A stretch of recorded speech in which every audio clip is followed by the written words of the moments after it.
उन्हाळ्याच्या तीव्र उष्णतेमुळे सोलापूर शहरात सापांच्या दर्शनाची घटना वाढली आहे। 24 एप्रिल रोजी सोलापूरमधील विनायक नगर शेजारील वसुंधरा नगर येथे एक भला मोठा विषारी नाग घरात आढळला।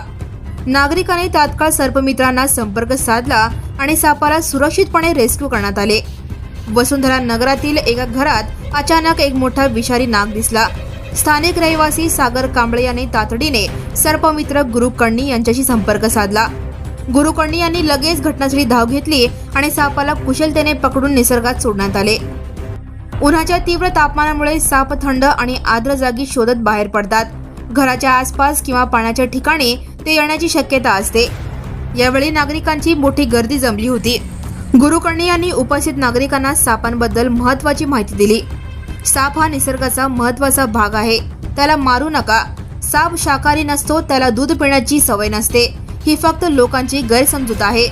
साप दिसल्यास घाबरू नका, सतर्क रहा आणि जवळच्या सर्पमित्रांशी संपर्क साधा। गुरु कण्णी यांनी सांगितले की परिसर स्वच्छ ठेवल्यास आणि कचरा जंगल वाढू न दिल्यास साप घरात येण्याची शक्यता कमी होते। Now and press the bell icon. Never miss a